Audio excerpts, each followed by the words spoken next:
it's psychologically meaningful to pursue the highest of goals and the development of your character, but it's also the best possible thing that you can do practically here and now in the material world to make it less terrible than it might otherwise be. There are times in your life when you're not going to be happy, and then what are you going to do? Your goal is demolished. And there are going to be plenty of times in your life when you're not happy. There might be years. And so it's a shallow boat in a very rough ocean. And it's based upon a misconceptualization. Happiness is something that descends upon you. Everyone knows that. You know, it comes upon you suddenly. And then you should be grateful for it, because there's plenty of suffering. And if you happen to be happy, well, wonderful. Enjoy it. Be grateful for it. And maybe try to meditate on the reasons that it manifested itself, right? Because it can come as a mystery, you know. You don't necessarily know when you're going to be happy. Something surprising happens and delights you. And you can analyze that. You can think, well, I'm doing something right. I'm in the right place right now. I've done something right. Maybe I can hang on to that. Maybe I can learn from that. What you should be pursuing instead is, well, there's two things. You should be pursuing who you could be. That'd be the first thing. It's like, because you're not who you could be, and you know it. You have guilt and shame and regret, and you berate yourself for your lack of discipline and your procrastination and all your bad habits. You know perfectly well that you're not who you could be. And God only knows who you could be. And so that's how you should be that's what you should be striving for. And associated with that, you should be attempting to formulate some conception of the highest good that you can conceive of, that you can articulate. Because why not aim for that? It's like your life is short and it's troublesome. And perhaps you need to do something worthwhile with it. And if so, then you should do the most worthwhile thing. And you should figure out what that is for you. And part of that's definitely going to be to develop your character as much as possible, to dispense with those parts of you that are unworthy. And then maybe, if you're fortunate and you do that carefully, then happiness will descend upon you from time to time. And that's the best you've got. And then also perhaps during sorrowful times, or worse, evil times, the fact that you've strengthened your character and that you're aiming at the highest that you can conceptualize, that'll give you the moral fortitude to endure without becoming corrupted during those times, and to be someone who can be relied upon in a crisis. There's an aim. You know, one of the things I've told my audience is, the young guys take to this a lot. I said, you should be the strongest person at your father's funeral, right? Well, that's something to aim for. It's a transition, a generational transition. And it means that, well, all the people around you are suffering because of their loss. They have someone to turn to who can illustrate by their behavior that the force of character is sufficient to move you beyond the catastrophe. And you need that. And that's a great thing to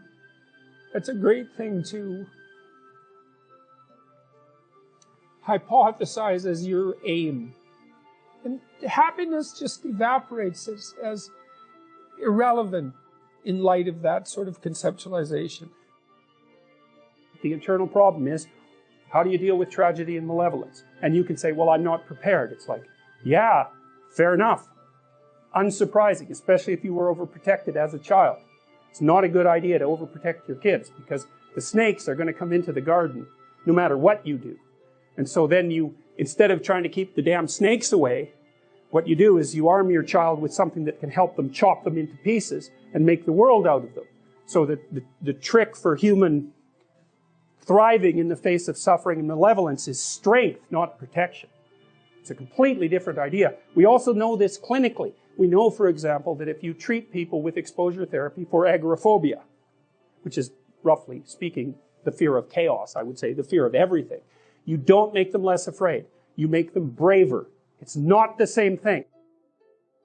And the thing to me is that everything else pales in comparison to that. That's why it says in the New Testament that you should stack up riches in heaven. It's like there isn't anything better than that.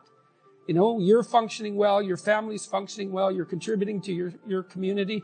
What you're doing is worthwhile, you know. You're not tormented by your conscience. You're aiming at something that the sacrifices that you have to make that clearly justify the sacrifices you have to make. Maybe even the sacrifice of your life, because you're in this, like this is a mortal game. You're in this with your whole life.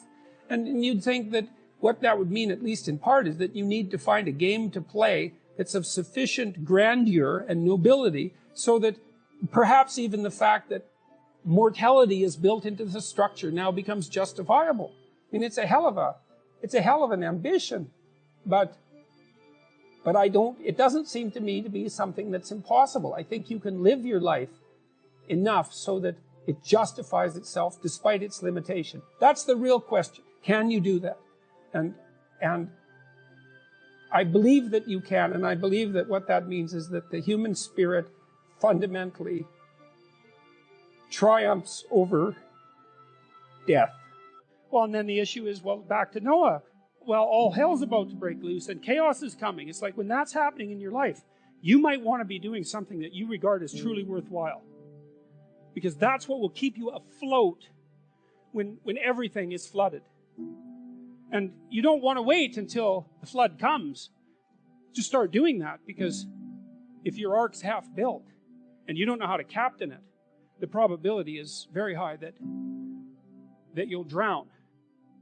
Human beings are weird creatures because we're much more activated by having an aim and moving towards it than we are by attainment. And what that means is you have to have an aim, and that means you have to have an interpretation. And it also means that the nobler the aim, that's one way of thinking about it, the better your life.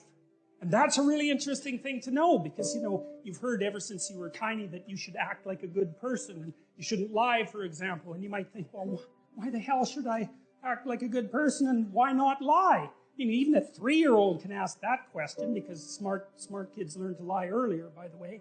And they think, well, why not twist the fabric of reality so that it serves your specific short-term needs? I mean, that's a great question. Why not do that? Why act morally? If you can get away with something and it brings you closer to something you want, well, why not do it? These are good questions. It's not self-evident.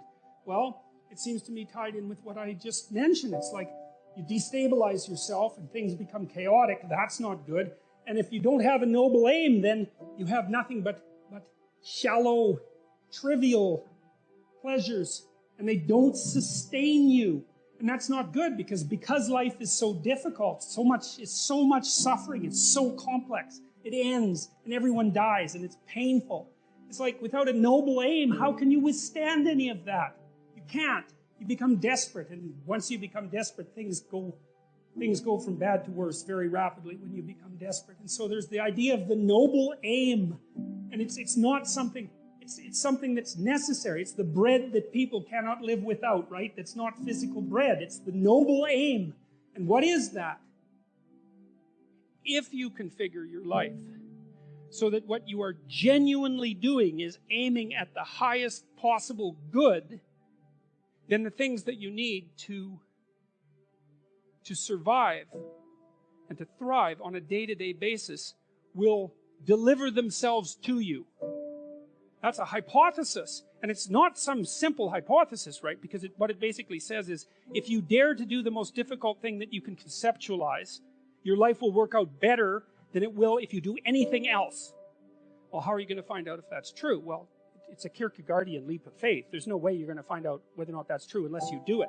So no one can tell you either, just because it works for someone else. I mean, that's interesting and all that, but it's no proof that it'll work for you. You have to be all in this game.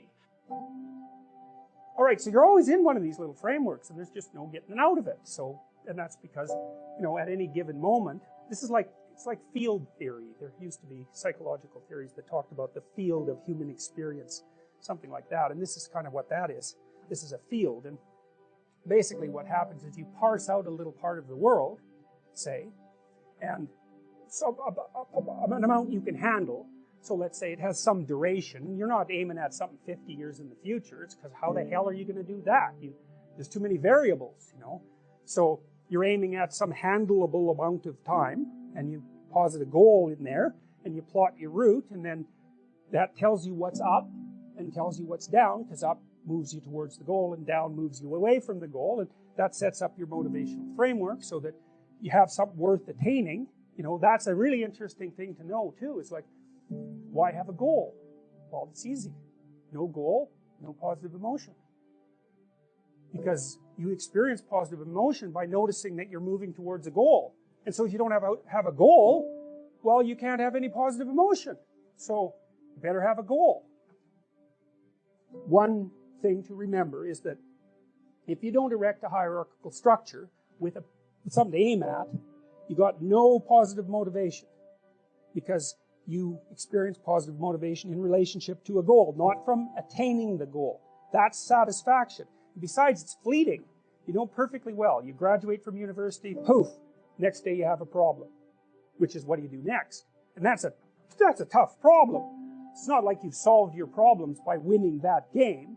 You just introduced the problem of having to introduce another game. So it's unreliable as a source of positive emotion, but what's reliable is you set a goal and you try to attain it, and then that gives your life, that literally provides your life with meaning. And so you might say, well, what should the goal be? Well, we could start by saying, well, any goal is better than none. And then we might say, well, it should be a goal that other people will let you pursue, because otherwise it's going to be kind of difficult. And maybe they'll be even happy to help you pursue it. That would even be better. And maybe it's a goal that would enable you to learn how to pursue other goals while you pursue that goal. Boy, that would really be good. And so you can see that your goal is parameterized, but that doesn't mean that any old goal works. It means there's some goals that work nicely and some not so nicely. There are playable games and non-playable games. That's a good way of thinking about it. And you want to have a playable game. And there's a lot of them. Lawyer, plumber, you know, actor, whatever. They're playable games. And it's not obvious which one's better, but it's certainly obvious which ones are sustainable and which ones are worse. So there's a set of playable games, and you need to extract from that set of playable games a game that suits you. And that would be partly due to your temperament, you know, because extroverted people want to play an extroverted game, and highly neurotic people want to play a safe game, and agreeable people want to play a generous game, and disagreeable people want to play a game that's highly competitive so they can win, and, you know, fine. But they're all within the realm of playable games. The world's way more complicated than a text, and so there's an infinite number of ways that you can look at the world. And so how do we know that any one way is better than any other way? And that's a good question. Now, the postmodern answer was we can't. And that's not a good answer, because you drown in chaos under those circumstances, right? You can't make sense of anything. And that's not good, because it's not neutral to not make sense of things. It's very anxiety-provoking. It's very depressing, because if things are so chaotic that you can't get a handle on them, your body defaults into emergency preparation mode, and your heart rate goes up and your immune system stops working, and like you burn yourself out, you age rapidly because you're surrounded by nothing you can control. It's that's an existential crisis, right? It's anxiety-provoking and depressing, very hard on people. And even more than that, it turns out that the way that we're constructed neurophysiologically is that we don't experience any positive emotion unless we have an aim and we can see ourselves progressing towards that aim. It isn't precisely attaining the aim that makes us happy, as you all know if you've ever attained anything, because as soon as you attain it, then the whole little game ends, and you have to come up with another game, right? So it's Sisyphus. Well, you don't want to suffer so much that your life is unbearable, right? That just seems self-evident. Pain argues for itself. I think of pain as the fundamental reality, because no one disputes it, right? I mean, even if you say that you don't believe in pain, it doesn't help when you're in pain. You still believe in it, right? You can't pry it up with logic and rationality. It just stands forth as as what the fundament of existence, and that's actually quite useful to know. Say, well, you don't want any more of that than is absolutely necessary. And I think that's self-evident. And then you say, wait a minute, it's more complicated than that. You don't want any more of that that's necessary today, but also not tomorrow and not next week and not next month and not next year. So however you act now, better not compromise how you're going to be in a year, because that would just be counterproductive. That's part of the problem with short-term pleasures, right? It's like act in haste, repent at leisure. Everyone knows exactly what that means. So you have to act in a way that works now and tomorrow and next week and next month and so forth. And so you have to take your future self into account. And human beings can do that. And taking your future self into account isn't much different than taking other people into account. There's no better pathway to self-realization and the ennoblement of being than to posit the highest good that you can conceive of and commit yourself to it. And then you might also ask yourself, and this is definitely worth asking, is do you really have anything better to do? And if you don't, well, why would you do anything else? And the probability is that if you manifest yourself properly in the world, that those things will come your way is extraordinarily high. And I believe that that's exactly right. I mean, I've watched people operate in the world, and I would say that there is no more effective way of operating in the world than to conceptualize the highest good that you can and then strive to attain it. There's no more practical pathway to the kind of success that you could have if you actually knew what success was.